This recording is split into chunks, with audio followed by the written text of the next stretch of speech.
السلام عليكم ورحمة الله وبركاته. أعوذ بالله من الشيطان الرجيم. بسم الله الرحمن الرحيم. الحمد لله والصلاة والسلام على أشرف رسول الله وعلى آله وصحبه الفائزين برضا الله ما بعد. ബഹുമാനികളായ സുഹൃത്തുക്കളെ, സഹോദരങ്ങളെ, ഇന്ന് ഞാൻ നിങ്ങളോട് പറയാൻ പോകുന്ന വിഷയം നമ്മളെല്ലാവരും എന്നും പ്രാർത്ഥിക്കുകയും കൊതിക്കുകയും ചെയ്യുന്ന ഒരു വിഷയം, അതായത് മരിക്കുന്ന സമയത്ത് ആഖിബത്ത് നന്നായി ഈമാൻ സലാമത്തായി മരിക്കുക എന്നുള്ളത്. അതിനെക്കുറിച്ചാണ് ഇന്ന് നിങ്ങളോട് ഞാൻ സംസാരിക്കുന്നത്. അപ്പോൾ നമ്മുടെ ആഖിബത്ത് നന്നായി അല്ലെങ്കിൽ ഈമാനോടുകൂടി മരിക്കാൻ വേണ്ടി നമ്മൾ എന്ത് ചെയ്യണം? അതാണല്ലോ നമ്മുടെ എല്ലാവരുടെയും അവസാനത്തെ ഒരാഗ്രഹം എന്നുള്ളത്. അപ്പോൾ അതിന് നാം ചെയ്യേണ്ടത് എന്താണ്? മഹാന്മാർ നമ്മോട് സൂചിപ്പിക്കുന്ന ഒരു കാര്യമുണ്ട്. ഈമാൻ സലാമത്തായി മരിക്കാനുള്ള ഒരു മാർഗം എന്നുള്ളത് നമ്മുടെ ഉറക്കം സൂക്ഷിക്കുക എന്നുള്ളതാണ്. രാത്രി കിടന്നുറങ്ങുമ്പോൾ നമ്മുടെ ഉറക്കം അത് നമുക്ക് സൂക്ഷിക്കാൻ സാധിക്കുമെങ്കിൽ, അത് സൂക്ഷിച്ച് നമുക്ക് ഉറങ്ങാൻ സാധിച്ചുവെങ്കിൽ നാം ഈമാൻ സലാമത്തായി മരിക്കാൻ നമുക്ക് സാധിക്കുമെന്നുള്ളതാണ്.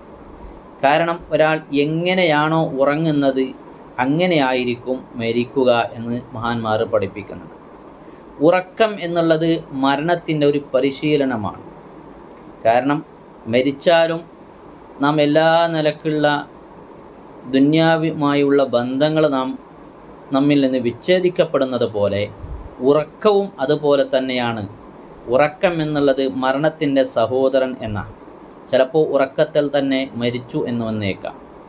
അപ്പോൾ അതുകൊണ്ട് ഉറക്കം നമുക്ക് നല്ല പോലെ അതിൻ്റെ മര്യാദ അനുസരിച്ച് ഉറങ്ങാൻ സാധിക്കുമെങ്കിൽ നമുക്ക് ഈമാൻ രക്ഷപ്പെട്ടവരായി മരിക്കാൻ സാധിക്കുമെന്ന് മഹാന്മാർ പഠിപ്പിക്കുകയാണ്. നമുക്കിന്ന് തിരക്കാണ്, എന്തിനും തിരക്കാണ്, ഏതൊരു കാര്യത്തിനും തിരക്കാണ്. അതുപോലെ തന്നെ ഉറക്കത്തിൻ്റെ സമയത്തും ഉറങ്ങുന്ന സമയത്തും നമ്മൾ പെട്ടെന്ന് ചാടി ബെഡിൽ വീണ് നാം ഉറങ്ങുകയാണ്. അതേസമയം അതിനു മുമ്പ് എത്ര സമയം ചെലവഴിക്കാനും പാതിരാ രാത്രി വരെ കളിക്കാനും TV കാണാനും മറ്റുള്ള വിനോദങ്ങളിൽ ഏർപ്പെടാൻ നമുക്ക് അവിടെ സമയം പ്രശ്നമായി വരുന്നില്ല. ഉറങ്ങാൻ ചെന്നാൽ പിന്നെ പെട്ടെന്ന് ഒന്ന് ബെഡിൽ വീണ് കിടന്നുറങ്ങുക എന്നുള്ളതാണ് നമ്മൾ പലരും ചെയ്യുന്ന ഒരു കാര്യം.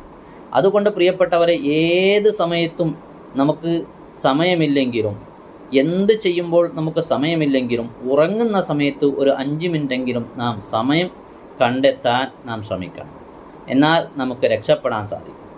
എന്താണ് അതിനു വേണ്ടി ചെയ്യേണ്ടത്? നമ്മൾ പറയുമ്പോൾ ഇത് ഒരുപാട് കാര്യങ്ങൾ പിന്നെ ഒരുപാട് സമയം പിടിക്കുമെങ്കിലും ചെയ്യാൻ വളരെ തുച്ഛമായ ഒരു 5-6 മിനിറ്റ് മാത്രമേ നമുക്ക് വേണ്ടിയുള്ളൂ. അതുകൊണ്ട് ഇതൊക്കെ ശ്രദ്ധിച്ച് ഇതൊക്കെ ചെയ്ത് നാം പരിശീലിച്ചു നമ്മുടെ ഉറക്കം സൂക്ഷിക്കുകയാണെങ്കിൽ നമുക്ക് ഈമാൻ രക്ഷപ്പെട്ടവരായി മരിക്കാൻ സാധിക്കും. എന്താണ് നമ്മൾ ചെയ്യേണ്ടത്? ആദ്യമായി ഉറങ്ങാൻ കിടക്കുമ്പോൾ നമ്മൾ ആദ്യമായി ചെയ്യേണ്ട ഒരു വിഷയം എന്നുള്ളത് പിന്നെ നമ്മുടെ കൈക്കാലുകൾ വൃത്തിയായി നല്ല നിലക്ക് ശുദ്ധിയായി കഴുകി ശുദ്ധീകരിക്കുക. സാധിക്കുമെങ്കിൽ ഉറങ്ങാൻ കിടക്കുന്ന സമയത്ത് കുളിക്കൽ ഏറ്റവും നല്ലതാണ്. അതേപോലെ തന്നെ ഉളു എടുക്കുകയാണെങ്കിൽ അതിനേക്കാളും നല്ലതാണ്. ഉറങ്ങാൻ കിടക്കുമ്പോൾ പിന്നെ ഉളു എടുത്ത് ഉറങ്ങുക എന്നുള്ളത് ഏറ്റവും പുണ്യമുള്ള ഒരു കാര്യമാണ്. അപ്പോൾ നമുക്ക് ഒന്നും ചെയ്യാൻ സാധിക്കുന്നില്ലെങ്കിൽ ഉളുവെങ്കിലും നാം ചെയ്യണം. അല്ലെങ്കിൽ അതിനും സാധിച്ചില്ലെങ്കിൽ കൈക്കാലുകൾ വൃത്തിയായി കഴുകി നമ്മുടെ ബെഡ്റൂമിൽ വന്നും കൊണ്ട് നാം എന്താക്കണം? ആദ്യമായി പിന്നെ ചെയ്യേണ്ടത് നമ്മുടെ ബെഡിൻ്റെ മേൽ വിരിക്കുന്ന ആ വിരിപ്പ് ശരിക്കും ഒരു 3 പ്രാവശ്യം കുടഞ്ഞും കൊണ്ട് അത് വിരിക്കുക. ആ വിരിപ്പിനെ 3 പ്രാവശ്യം ശരിക്കും ഒന്ന് കുടഞ്ഞ് വിരിക്കുക. ഇനി വിരിച്ച വിരിപ്പാണെങ്കിലോ, സാധാരണ ഇന്നൊക്കെ ബെഡിൽ വിരിച്ച നിലക്കുണ്ടായിരിക്കുമല്ലോ. എന്നാൽ വിരിച്ച വിരിപ്പാണെങ്കിൽ മറ്റൊരു വസ്ത്രം കൊണ്ട് 3 പ്രാവശ്യം ആ വിരിപ്പിൻ്റെ മുകളിൽ ശരിക്കും ആ വിരിപ്പിനെ ഒന്ന് കൊട്ടിയും കൊണ്ട് അതിനെ ശരിക്കും ഒന്ന് വൃത്തിയാക്കുക. അതിനുശേഷം അത് കഴിഞ്ഞാൽ പിന്നെ നമ്മൾ ചെയ്യേണ്ടത് ആദ്യമായി പിന്നെ നാം ചെയ്യേണ്ടത് ആ വിരിപ്പിൽ ഇരിക്കുക. ഇരുന്നും കൊണ്ട് ഒരു ഫാത്തിഹ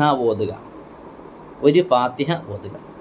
അതിനുശേഷം നമ്മുടെ 2 കൈയും ഈ നിലക്ക് കൂട്ടിപ്പിടിച്ച് ഒരു സൂറത്തുൽ ഇഖ്ലാസ്, ഖുൽ ഹുവല്ലാഹു അഹദ്, അതുപോലെ ഒരു പ്രാവശ്യം ഖുൽ അഊദു ബിറബ്ബിൽ ഫലഖ്, അതുപോലെ ഒരു പ്രാവശ്യം ഖുൽ അഊദു ബിറബ്ബിൻ നാസ്, ഈ 3 സൂറത്തുകൾ ഓതിക്കൊണ്ട് 2 കൈയിലേക്കും ഊതി തല മുതൽ കാല് വരെ ശരീരത്തിൽ നിന്ന് എവിടെയൊക്കെയോ നമ്മുടെ കൈകൾ എത്തുന്നുണ്ടോ ആ ഭാഗത്തൊക്കെയും ഈ 2 കൈ കൊണ്ട് ശരിക്കും ശരീരം മുഴുവൻ തടവുക. അതിനുശേഷം വീണ്ടും ഒരു ഇഖ്ലാസ്, അതുപോലെ ഒരു ഖുൽ അഊദു ബിറബ്ബിൽ ഫലഖ്, ഒരു ഖുൽ അഊദു ബിറബ്ബിൻ നാസ് വീണ്ടും ഓതി കയ്യിൽ ഊതി ശരീരം മുഴുവൻ തടവുക. വീണ്ടും മൂന്നാമതും ഇതുപോലെ തന്നെ ഒരു പ്രാവശ്യം ഖുൽ ഹുവല്ലാഹു അഹദ്, ഒരു പ്രാവശ്യം ഖുൽ അഊദു ബിറബ്ബിൽ ഫലഖ്, ഒരു പ്രാവശ്യം ഖുൽ അഊദു ബിറബ്ബിൻ നാസ് ഓതിക്കൊണ്ട് കയ്യിൽ ഊതി ശരീരം മുഴുവൻ തടവുക. ഇങ്ങനെ 3 പ്രാവശ്യം ചെയ്തതിന് ശേഷം പിന്നീട് ഒരു പ്രാവശ്യം ആയത്തുൽ കുർസി ഓതുക. ആയത്തുൽ കുർസി ഓതിയതിന് ശേഷം ബിസ്മില്ലാഹിർ റഹ്മാനിർ റഹീം എന്ന് ചൊല്ലിക്കൊണ്ട് കിടക്കുക. സാധിക്കുമെങ്കിൽ ബിസ്മിക റബ്ബി വളഅതു ജംബി വബിക അർഫഉഹു ഇൻ അംസക്ത നഫ്സി ഫർഹംഹാ വഇൻ അർസൽതഹാ ഫഹ്ഫദ്ഹാ ബിമാ തഹ്ഫദു ബിഹി ഇബാദക സ്വാലിഹീൻ. ഈ ദിക്ർ ചൊല്ലിക്കൊണ്ട് കിടക്കാൻ സാധിക്കുമെങ്കിൽ വളരെ നല്ലതായിരിക്കും. അപ്പോൾ ചുരുങ്ങിയത് ബിസ്മിയോ അല്ലെങ്കിൽ ഈ ദിക്റോ ചൊല്ലിക്കൊണ്ട് കിടക്കുക. കിടന്നതിന് ശേഷം ഉറക്കെ ലാ ഇലാഹ ഇല്ലല്ലാഹ് എന്ന് ചൊല്ലിക്കൊണ്ട് ഉറങ്ങുക. അതിനുശേഷം മറ്റു സംസാരങ്ങളോ അല്ലെങ്കിൽ മൊബൈൽ നോക്കുകയോ മൊബൈലിൽ സംസാരിക്കുകയോ മൊബൈലിൽ ഇങ്ങനെ മെസ്സേജോ മറ്റോ അയച്ചും കൊണ്ട് മൊബൈൽ കുത്തിക്കൊണ്ടിരിക്കുക, ഇതൊന്നും ചെയ്യാതെ അങ്ങനെ തന്നെ കലിമ ചൊല്ലിയതിന് ശേഷം കിടന്നുറങ്ങുക.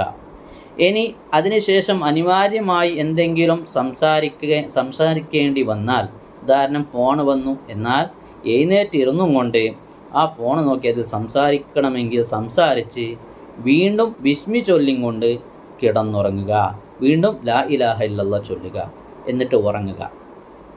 ഇങ്ങനെ നമുക്ക് ചെയ്യാൻ സാധിക്കുമെങ്കിൽ തീർച്ചയായും ഈമാൻ രക്ഷപ്പെട്ടവരായി, ഈമാൻ സലാമത്തായവരായ നിലക്ക് നമുക്ക് മരിക്കാൻ സാധിക്കും.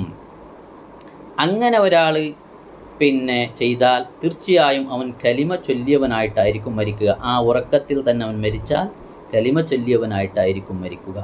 മാത്രമല്ല, ഞാൻ നേരത്തെ പറഞ്ഞതുപോലെ എങ്ങനെയാണ് ഉറങ്ങുന്നത് അങ്ങനെയായിരിക്കും മരിക്കുക എന്ന്. അപ്പോൾ ഇതൊക്കെ നമ്മുടെ ജീവിതത്തിൽ നാം പതിവാക്കി നാം മുറുകെ പിടിച്ച് പോവുകയാണെങ്കിൽ നമുക്ക് ആഖിബത്ത് നന്നായി നല്ല നിലക്ക് മരിക്കാൻ സാധിക്കും.